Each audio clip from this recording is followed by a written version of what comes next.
Hey, it's Matchmaker Maria, and welcome to this week's Ask A Matchmaker episode. As you know, I've been doing a solo series this summer, mainly because I've been away from the Manhattan studio, but I actually found an audio studio in Crete, where I'm currently at. And because Matchmaker Chrisoula happened to be there, and it happened to be her 12-year wedding anniversary, I wanted to ask her questions of, well, you met your partner really young. Big gamble here because your brains are not fully developed. What do you think has made it go the distance? And so she shared a lot of vulnerability. And then we also took two listeners' questions where we talk about how sometimes breakups can be pretty freaking hard, especially when it happens over text. But also, what is a fundamental value and when do we swipe left or right based on the shift of that fundamental value? I can't wait for you to listen to this week's episode. Listen on Ask a Matchmaker.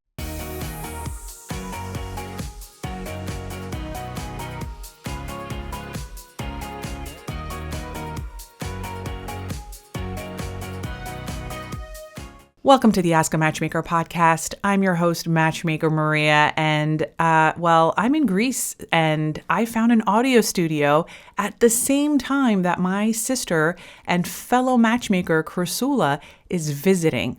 So shout out to Michali from audiocube.gr for hosting the podcast here all the way in the tiny town of Ierapetra, population 20,000. Chrisoula, welcome to the Ask a Matchmaker podcast once again. We are recording this on August 24th, which also happens to be your anniversary. That's right. I want to talk about what's made it work for you and your partner, Yanni, over the last, how many years are we in? 12 years? 12 years married and 17 years together. Wow. And from there, we're going to be taking some questions that were called in ahead of time.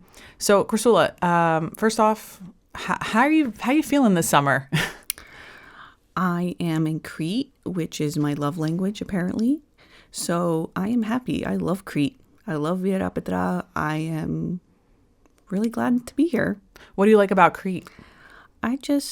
People are just so proud of their like island. I don't know how to describe it. The food is amazing. I love Michali's right here, but I love the accent here. I love how people talk. I could just listen to people talk all day. It's so different from Volo.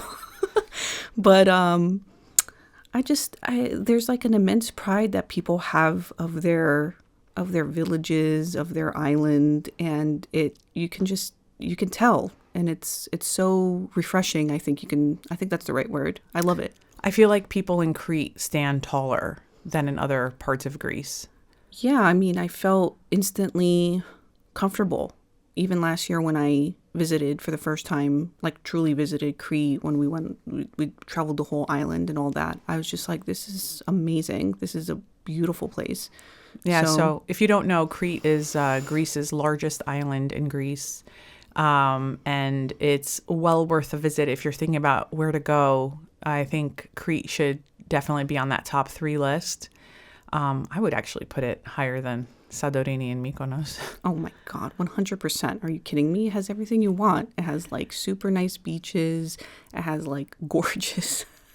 It has like, you can hike, the food is like out of this world. The food is unreal. It's like even the worst place is like the best place. Yeah. And I've only been to one worst place in the 13 years that I've been coming here, and it's still pretty good. Yeah. I think I've just, I've just become overwhelmed with the gastronomy of the island. And it is fundamentally different than the rest of Greece. Yeah, I mean, like even the bottled water. Oh my God. Like, yes. It's so weird to say that, but I don't even care, but like generally speaking, like, yeah, this is like a really good water. So it's like, maybe I'm biased. I don't know. I think it's amazing. I love it. Yeah, I don't think people realize, but like in Greece, I know it's in other countries the same way, but here there's a law about how much you can charge for bottled water that comes from Greece. And typically it's 50 cents for a bottle. And then to make it that cost, you can only locally source water. And so in Crete, there's just all the mountains that have fresh water. That's where they're coming from these like fresh springs with the natural minerals. And it just tastes so good, which is ironic because you can't have any tap water. You can't drink the water. Yeah. Yeah, you can't drink the tap water. So that... Yeah, you can't drink tap water. So I guess you could. Yeah, you can. You could, and just not in It's certain just not good. parts. It's just not good. It's really hard. Anyway, we're not here to talk about water. We're here to talk about dating and relationships. So let's talk about your relationship. So you've been with Yanni for 17 years. 17 years. We met when we were 19. But you didn't start dating at 19. No. We met, people ask me all the time, and I'm like, we met at a Greek festival in New Jersey. And he had just moved from Greece, and I knew his cousins. And I think about it now, like looking back, and I just remember seeing Yanni from far away and thinking he looks different. And we became instant friends. And so we were friends for 3 years. And then we started dating. You guys kissed on a dare. It was my dare. Yeah. I was like, hey, Jan, can we, hey, why don't we just kiss? And he's like, why?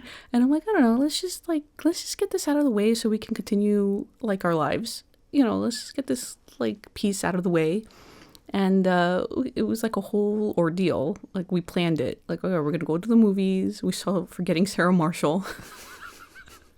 And then he drives me home, and we're just sitting there in his car and like waiting for this thing to happen. And then he was like, fuck it. And he goes in for a kiss, and that was that. Did he actually say fuck it before? Yeah. Like, fuck it. And he just goes in for a kiss, and that was that. And then you just started dating. Yeah. It was like, I don't know if anybody's seen this episode of Friends where Rachel and Ross, right before they started dating, like when they kissed, the first time they kissed, and it was like, oh, this would be so great to be in a relationship because like I already know him, we're friends. And then Phoebe's like, yeah, but you already know him. And it's like, I relate to that in a positive way. Like, yeah, we were friends for 3 years. I knew Yanni, he knew me. And yeah, that's how it started. And then 5 years later, he proposed to me on our anniversary. So we have one anniversary date. August 24th. No, yeah. And then on our anniversary, we got married. So one of the things that I find really interesting about your relationship is that we do know other couples that met before they turned 25. Mm-hmm. And a lot of them, statistically, they don't go the distance. And some of that can be accredited to maybe not knowing each other well enough before tying the knot. But also, our brain chemistry changes between the age of 25 and 27 in the sense that we become a lot more better at articulating what our values and, our fundamental beliefs are. And it's been my experience that when people date someone when they're younger, as young adults, and then they get married, some of that divorce rate is that what they, quote unquote, growing apart. Yeah, I mean, it wasn't always rosy. And I say this all the time. I'm like, yeah, there were times in the beginning where it was a little toxic. And those are external factors that were adding to the toxicity. And maybe part of that was not being able to communicate effectively, for sure. And then, but we were able to communicate. At some point, there was like, either we're going to be together, but we have to change a few things about how we communicate to each other, or we're going to break up. And we decided that, no, we're going to go, like you said, we're going to go the distance. And this is what has to happen for us to go the distance. And then, like kids come along and they change a lot of how you are with your partner. You change as a person. And so a lot of people divorce in the first few years of their kids being born because... it's another external factor. Yeah, you're like, you can't sleep again like you used to sleep. You're responsible for somebody else. Your role is a mom now. And all these things sort of change. I think you said a few years ago where you're like, I'm not just mom, I am Maria, but I'm also your wife. And we have to, there's not just one, I'm not just one person, like I'm all these types of people, and how can we fit together? All these different identities. All these different identities. I'm not just, and I think a lot of women, unfortunately, take on this role of I'm just mom. And that can absolutely affect your relationship. And I don't think it's necessarily like women just adopt I'm just mom. I think also the partner is just treating you as just mom. Mm-hmm. And then you just, well, this is my value now. Yeah. And like, I feel, I think we talk about this all the time with some people. Like I did hit the lottery in a sense where I could have never predicted what kind of father my husband would be when we were just 22 years old. Mm-hmm. I couldn't have predicted that he was going to be an active dad and not just look at me as the identity of mom, but also as Chrisoula, as also his wife, as also a separate person from that. And so, but I think part of that is acknowledging each other's journeys and acknowledging things have to not change, but you have to grow together to get to that point. And are you both actively looking to grow together, or is one person just, stagnant and the other one is, 10 feet ahead? You mentioned before about like the toxicity that may have been evident in the beginning. Mm-hmm. Do you think some of that was, you mentioned external factors, but do you also think some of that may have been what you had learned from we share parents, what you had learned in terms of like conflict resolution or like communicating, and also what your partner had learned from his own parents? We tend to, as young adults, bring in that generational trauma that we're not really acknowledging or aware of. It's so funny because you know exactly what I'm about to say, but like when our parents used to fight or when we would argue with our parents, there was no conflict resolution. None. It was just like a white flag thrown in the form of food. In the form of food or acts of service. Right. And you're supposed to act normal 5 minutes later after just having the massive fight. Mm-hmm. And I remember taking that in with my relationship. Like maybe we would have petty arguments like most people do. Mm-hmm.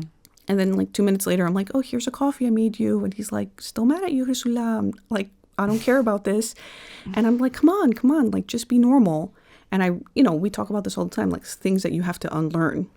Right. I completely had to restructure, like that's not normal to fight like that. And to just, be normal 5 minutes later. Sometimes you need to digest it. Sometimes you need to get it out of your system. Maybe you need to take a walk or something. I don't know. But, analyze whatever it is that you need to do. So those are things certainly I had to unlearn. And I did the same thing, he would probably tell you that he was strict, not with me, but like strict in his expectations. Mm-hmm. And that has less to do with me and more with him, mm-hmm. of like how he is as a person, because he was strict with himself. So he had high expectations. High expectations of himself. Mm-hmm. So, and not like he's better than me, not that, just expectations that he had for himself. And so it's really easy for us to assume that everybody thinks the same way. But if you never talk about it, how are you gonna work through that? You happen to be my sister and we happen to work together, and we talk to single people every single day. We hear about their familial relationships, biological or chosen. We ask about their last 3 relationships and why they broke up. So we're getting a lot of feedback as well. And, you just touched upon a point that I also had to unlearn is, understanding conflict resolution, because we weren't taught that as kids. Right. And one of the things that I'm trying to prevent with my own kids, and tell me if you do this too, is if a fight, like every couple fights, there's no way around this. And sometimes people say to me like, oh, my parents, they've never fought in front of me. or I've never seen my parents fight. And I'm just like, okay, that's rare. I don't know that many people who can live with someone and not have at least one petty disagreement a year, right? Like that's the reality of living with someone, right? Like even with roommates, you're going to have disagreements because you have different expectations, not only of yourself, but of each other. And anyway, so George and I, when we got into a fight back in March, and it wasn't even like a fight. It was George was really stressed out. He had gone to Dr. Google and convinced himself that, you know, when we were on a cruise ship, and he had convinced himself that he had something. So when we had already an excursion set. And he's like, when we get to Mexico, I need to go to the hospital. And I'm like, you don't need to go to the hospital. You can make an appointment for when we get home in New Jersey. And he's like, no, I need to go to the hospital. You don't understand. And I'm like, I do understand. You're making up symptoms right now. Yeah. And then that got into a fight. But because that fight started in front of my kids, I remember when we were kids, when mom and dad would fight, they would send us to our room. And so not only were our parents never conflict resolutioning here at all, I just turned that into a verb, we also never got to see them do the conclusion of a fight. So because this fight started in front of our kids, first of all, we're in a cabin. I can't send them off to anywhere.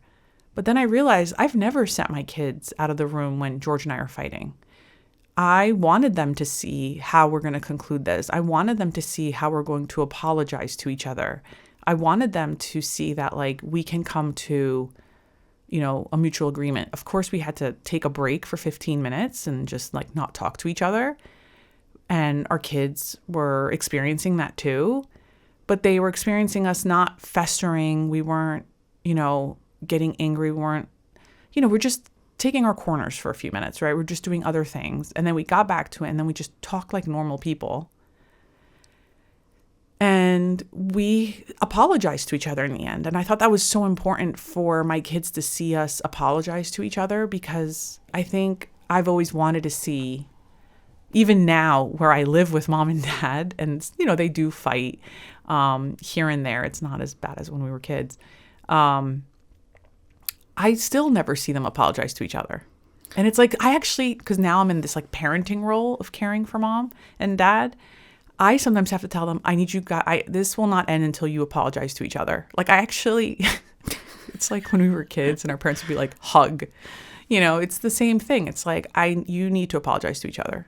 Like, oh yeah. I mean, we do that. I mean, you know, what's funny is that me and Yanni do not argue about anything but the tone of our voice. So he thinks I'm angry. That's what we argue about. When I'm just talking, and vice versa.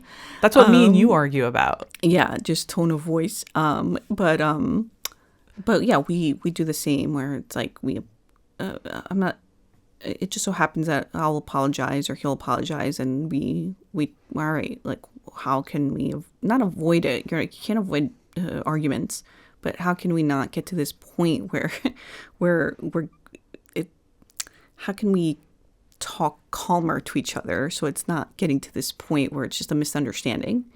And, you know, we do that with the kids too. Like, you know, maybe, you know, we're human. We get annoyed. I'm sorry for talking like that. You know, I was wrong, but also apologizing to how we talk to the kids sometimes, because you're going to get annoyed with your kids. Oh, yeah. So it's good practice to also let them know, like, you know what, I was wrong. You know, I shouldn't have spoken like that. You know, I'm just, I don't feel good today. I had a headache and I took it out on you. I didn't mean to do that. You know, whatever it is that the thing is happening. So, yeah, I mean. All right. One last question about your marriage before we go into questions. But, you know, 17 years in, what is your secret? What do you think has made it work to keep your relationship not only long lasting, but healthy? I think it's a really good practice for each person to have their own thing. And maybe you don't have like Yanni Yanni has a newfounded hobby. What's that? With his motorcycle. And he's gotten a nice bike and he wants to take trips. That's just not for me. I am not a fan of sitting in the back and my butt hurting for like 4 hours just to get to a place. But that's his thing. And I don't need to like take as many weekend trips as you want. Like he feels good and I want him to feel good. And in the same way, like I'm such a basic person, I like true crime. So this is what I do. I like to listen to true crime. I like all my documentaries. I like, coloring while I'm listening to a true crime podcast. And like, that's my thing. And it's okay if we're not doing these things together. We don't have to do them together. It's like, I think a lot of people get lost in like, they must also like the same exact things that I do. And it's like, no, I don't drink alcohol because I just don't like it.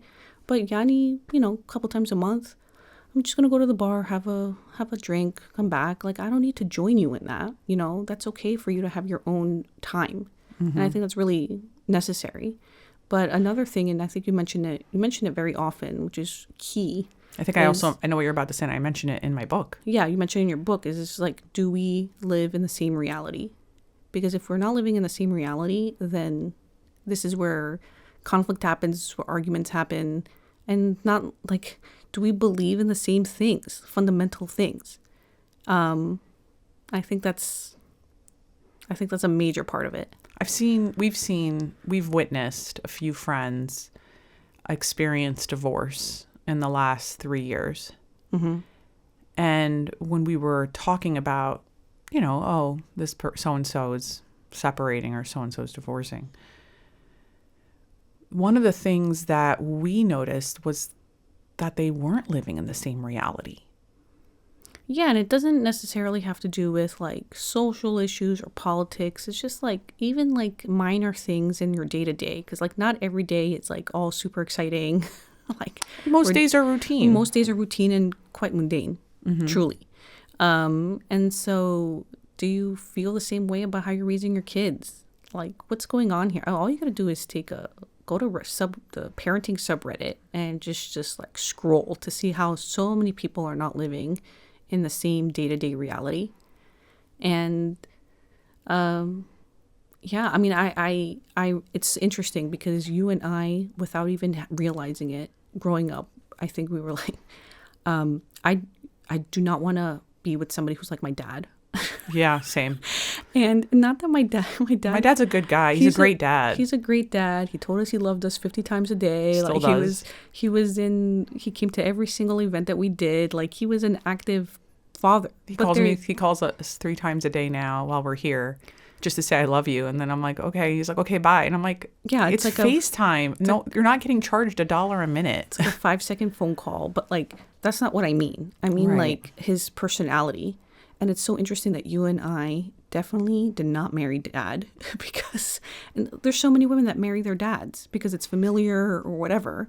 But like it just so happens that I was like, no, I do not want to marry anybody like dad who's passive aggressive, who doesn't want to talk about his feelings, who can't conflict, there's no conflict resolution, that doesn't want to see that, yeah, you know what, I am in the wrong today.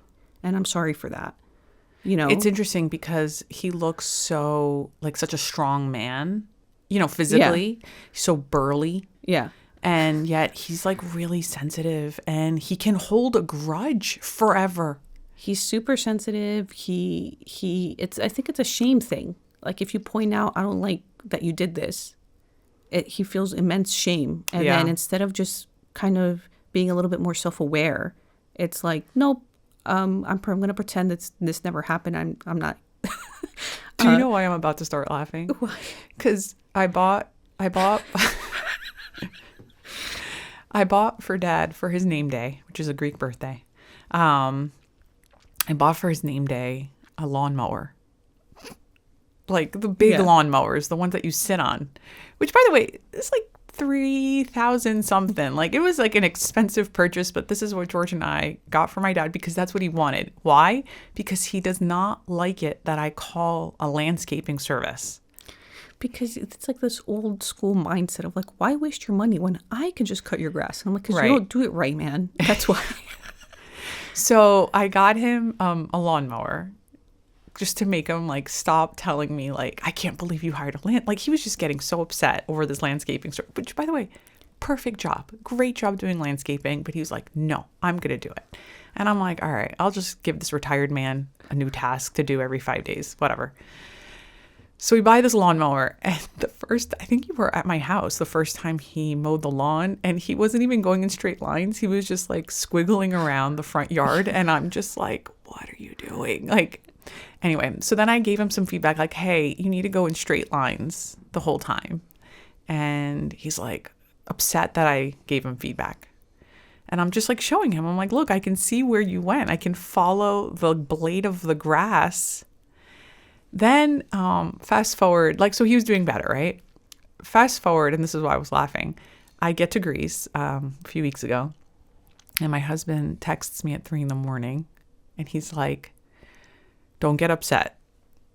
I'm already upset. Like, that's the first text. Just say it without the.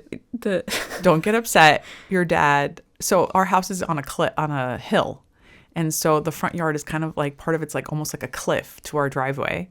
Your dad was on the lawnmower and fell off the cliff.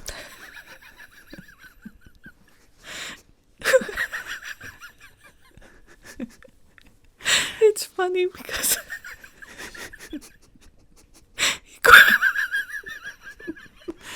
oh man.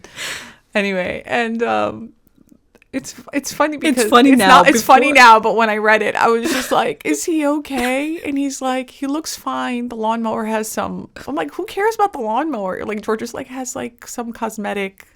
It flipped over. Yeah. So both of them don't realize that I still have access to the Ring app, so I can watch the video of not only my dad. I haven't told you this. Oh, I want to see it later. Yeah, but not only dad, falling and that thing flipping over, but then there just so happen to be people walking on our street. So they're all coming to dad and they're like, are you okay? And dad, being who he is, he's like, I'm fine, like, and just walking away. And then the neighbors are like looking around like, what just happened? Like, is this man okay? And then I'm like, George, I just saw it. Is my dad at the ER? And he's like, no, he refuses to go. It's such a, I don't know if other cultures have that, but it's such a Balkan Greek mentality. Such a mentality of like, no, I don't want to go to the doctor. I'm like, okay, well, if you die from internal bleeding, that's on you, man. So I'm like, George, he's clearly hurt. Like, I can see him limping. And I also feel like let me see this. George, I can see him limping. I need you to take him to the doctor, like, for whatever it is. I'm pretty sure he broke a couple ribs. No, he refuses to go. So then the next day, one of our friends came over because he was doing a contract job at our house. And he's looking at my dad. He's like, you should go to the hospital. My dad does not go to the hospital. He instead goes to his... No, he said, oh, yeah, I'll go. Sure. He went to the cafe that he goes to every morning. And there just so happened to be a doctor sitting next to him. And my dad's like pointing at parts of his body. Doctor's like, you sound fine. And that was enough for my dad. And you know what? It's funny because I was like, Maria, did Dad actually go to the hospital? Because you know what it is. I have the find me on Find My Friends. My Friends, and I was like following him that day, and I'm like, you lied, man. Why? Yeah. So I called him and I was like, you didn't go to the doctor. He's like, I went to the doctor. I'm like, you stop lying to me, dude. Like, you've never lied to me before. You're not going to start now at the age of like 72. So, yeah, so then, anyway, I'm pretty sure he has 3 broken ribs, and he's still on the thing. Like, what's the doctor going to tell me? And this goes back to, like, how he parented us. I remember I broke my pinky, and he's like, let's just put some olive oil on it. Well, yeah, I had, like, full-blown bronchitis for months. He's like, just dip your feet in a hot water with onions. I'm like, how's that going to help?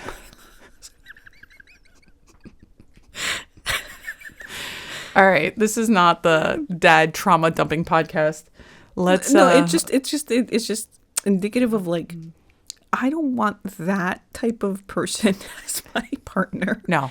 Like, I want, you want the partner who's like, I'm going to get off at the next stop in Mexico and after going to Dr. Google and being like, I have this. That I still take that over. You know what it is I realize that I don't know how if George is this way, but I know for Yanni at least, he's like he's a really good person when times of crisis because I fall apart. And so I'm the one that's good in crisis. So I think you need that in a relationship, in a partnership with somebody. Somebody always has to be, and that's just their role.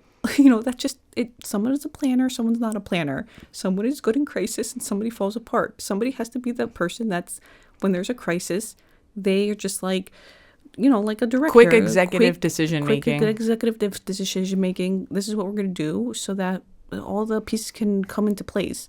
And yeah. I think you're touching the nail on the head here about that too, because I think a lot of people, especially people that are the kind of people who make really good executive decisions or like are the planners, they want someone like this. And the truth is that you've probably dated someone like this and you still didn't like them because you never got your way.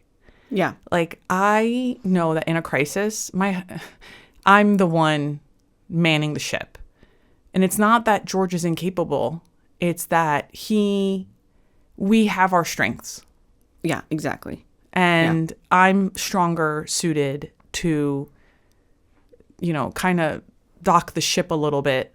Whereas, George is very good at understanding all the variables that are going to be needed for me to do that. And I don't have that. I don't think the way, I think we all come in with this, but we can't be dating someone that's exactly like us. Oh, 100%. Like, Yanni does plan. He plans for everything. The whole trip to come to Irapeta, I didn't do anything. He booked the tickets. He booked the thing. And I got all the kids' stuff ready, and all our stuff ready. And right. I did the house and stuff so that we can leave. It was the opposite. I did everything that Yanni did, and then George got all the luggage ready. Yeah, that's what I'm saying. Like, these are your strong suits. Like, I'm better suited at this, and I'm okay with that, and he's okay with that role. And it's like, and I think another aspect of this is just continuously showing each other gratitude for that, but also in front of your kids. Right. Like, thank you so much. Like, he says it to me all the time on a daily basis. And I think even incorporating just a little, like, some touching of each other during the day on a daily basis, whether that's just a hug or a kiss on the cheek or whatever, it continues the intimacy level so that thank you for getting all the kids ready. That's an aspect of intimacy. Yeah. You're thanking me for, like, I'm just doing what I was going to do anyway, but you're acknowledging it. Right. And that's needed. That's needed. That's needed for everybody. Yeah. Ready to take some questions? I've got 2. Yeah, let's do this. Hi, Matchmaker Maria. This is Sam. I'm from Paris. I'm 41 years old.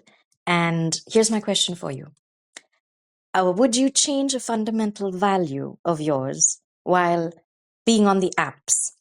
I know that I don't want to date someone who already has children, but I'm finding a lot of interesting profiles on the applications of men who already have children.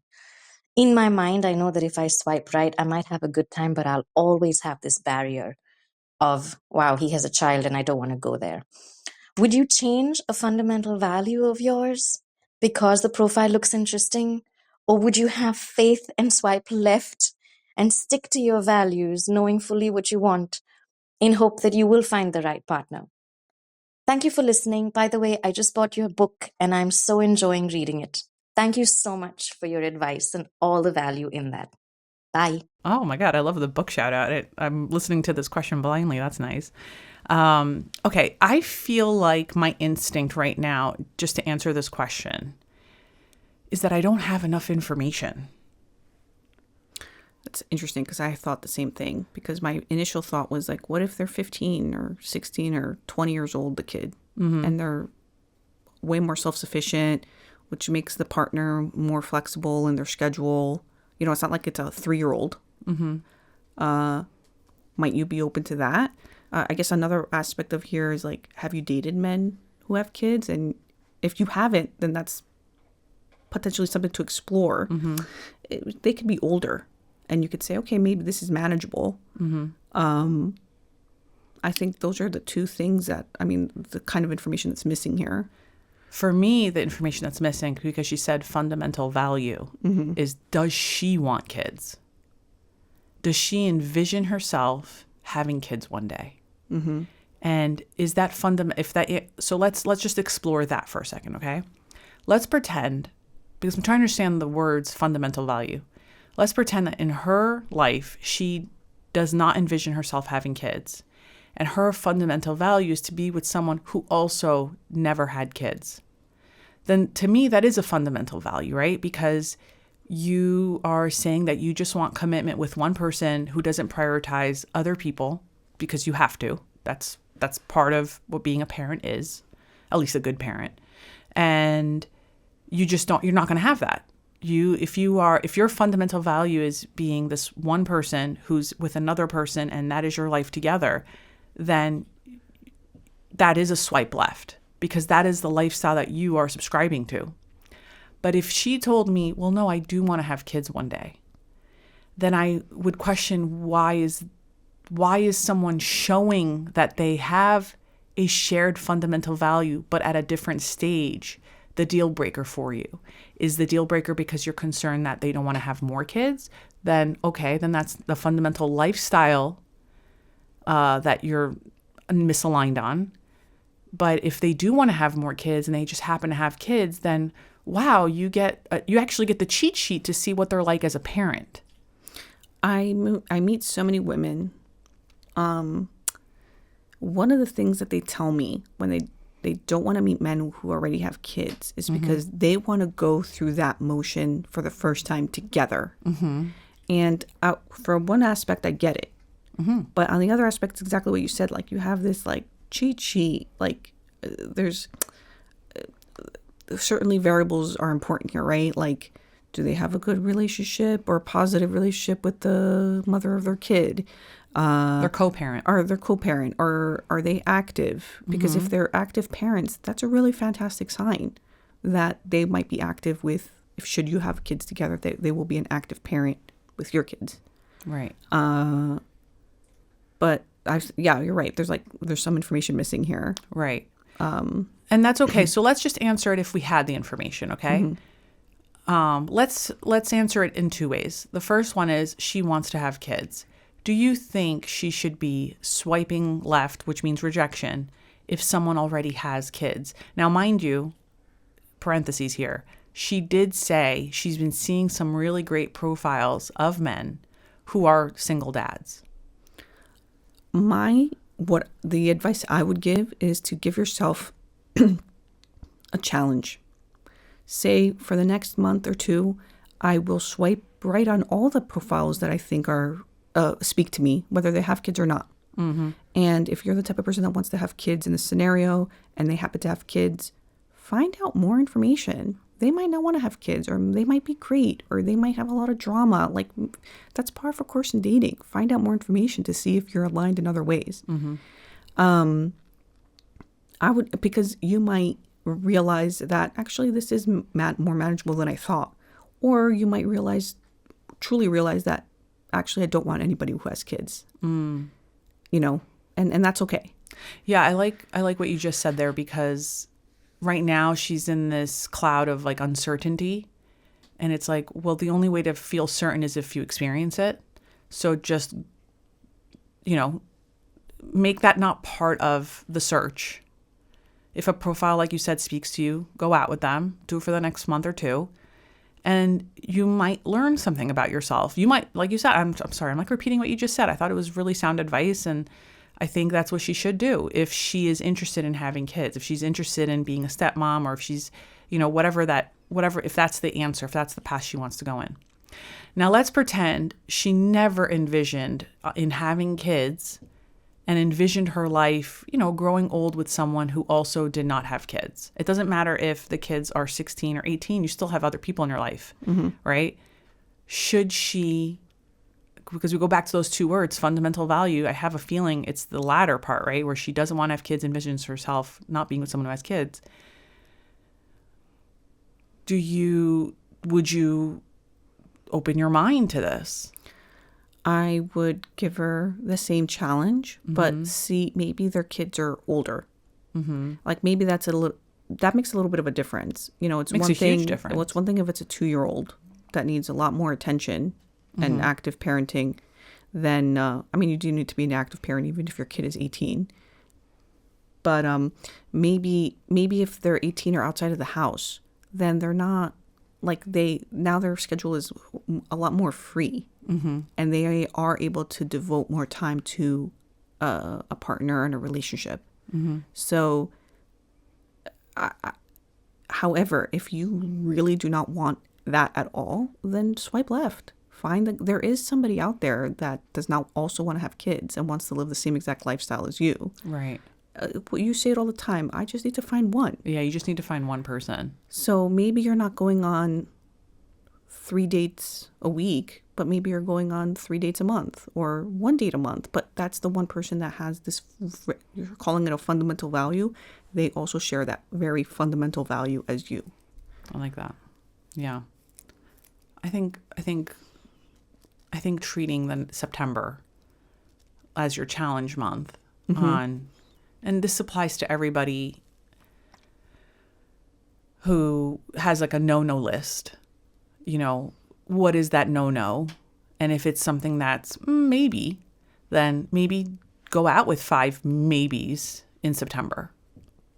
You won't know unless you try it. I like I said, like Maria and I meet women all the time, and I'll meet women who are like, oh, it's I don't know if I'm open to dating somebody who has a kid. I'm like, have you ever dated somebody who has a kid already? No. I'm like, why don't the next time you're online dating and you happen upon a profile that everything else looks fine and you're open to it, and they have a kid, that you just swipe right and explore more. And at the end, you might realize 2 things. Oh, I think I could do this, or nope, I don't want to do this. But at least I tried it to figure it out for myself. Right. And realize it. Okay. We got another question. Hi, Matchmaker Maria. It's Kate, and I'm from Virginia, and I'm 37 years old. Here's my question for you. I'm a single mom, and I just unfortunately am out of a relationship of a year and a half. This was kind of my first big relationship after my divorce. I've been divorced for 4 years and was cheated on in my marriage. In this relationship, we, talked about moving in. We had blended our families. We were in a great spot talking about our future. And then a week later, he broke up with me in a text message as a 44-year-old man. So I ask you, what is the best way to ensure that someone you're dating is emotionally available and prepared to actually be a grown up? Okay, thanks. Bye. What a coward. Reminds me of Sex and the City burger. Like, I'm sorry, I can't, on the Post-it note. Don't hate me. Don't hate me. Yeah. Yeah. There's no guarantees. She's asking, how can I prevent this from happening in the future? How can I pick better so that I don't get pummeled emotionally and in some, cases physically, or financially or whatever it is. Like, I don't want to say that's the risk in dating, because it shouldn't be the risk. But I do believe that sometimes there are pink flags that we sometimes sidestep by thinking like, oh, they were just feeling anxious about the conversation. When the reality is that they didn't want to have that conversation with you. Yeah, I mean, it's awful, right? Because he told her, like, I see a future with you, and then he breaks up with her via text. But did he tell her, or did she bring it up? And he was like, oh, yeah. I mean, that's information that we don't know, because I would have, if she was calling in, I would have asked about these sort of pink flags. Were there signs during your 1.5-year relationship where he wasn't able to communicate directly, or he would, like what you said, he would sidestep conversations, or maybe, and it's not her fault. It's just this person is just not emotionally mature. Also, it's kind of like effed up that they had already combined families, because now you're putting other kids into that emotional absence. Like if her child had met this person, you're adding another person into their life, and now you've basically disappeared via text. That's traumatic for anybody, including your kids. Somebody recently asked me on Ask A Matchmaker Wednesdays, how do I introduce my partner to my kids? And my response was like, you're going to introduce them to your kids as your friend. You know, if you feel like you're ready for your partner to meet your kids, that is your friend until you really believe that, you know, this is it. This is the person. This is the solid friendship, because it's easier for your kids. I'm not experiencing this, so this is just my understanding from my mentors who have explained this to me. But it's easier for your kid to say like, oh, mom's friend or dad's friend, they're no longer friends. Versus, but that also means you have to act like friends in public, right? So you're just trying to get a read for that friendship as a kid. But it's easier, one, for the kid to also tell their parent, hey, I don't really like your friend. Like, your friend doesn't make me feel good when they're here. And if they are able to have that sort of language, right? But also, it's easier to remove that friend. Oh, that friend no longer comes. I have other friends. I mean, to her question, I think I would. It's hard to know. Maybe though, I don't know if she did this, but sometimes I like incorporating some sort of these sort of activities that you could do together, and it could be something as kind of like let's do the love language quiz together, just to like get a read on this person's emotional capacity. Even just their ability to want to do that with you. Yeah, just that, like, or that they even want to participate with you in doing some self-awareness exercise. Yeah. Doesn't matter what the result is. What matters is their willingness to do it. Absolutely. It's also like a bonding exercise, right? Like, I always tell people to do this one test. It's like a self-sabotaging quiz. Right. And if you both do it together, like you take your own quiz, he does his own quiz, then the result can be so eye-opening of what are your self-sabotaging beliefs. Where would they get this quiz? I mean, perhaps we could put it in the notes, but there's, yeah, we should put it in the notes. Okay. So we'll put it in the show notes. Take that quiz. Again, it's like another really fantastic bonding exercise to do together. Right. Because it's like, oh, I happened upon it a couple years ago, and I sat with my husband and we did it together. And then it was like a realization on his end, like, oh, wow, this is real about me. And then we had this, like, we would talk about it. And it didn't have to be so formal. Yeah. It's just a conversation that we're having. Like, oh, why don't you take, like, oh, this is a really cool test. You want to do it together? Or this is my result. What do you think about that? And then he was interested enough to be like, oh, let me take it. Let me see what mine are.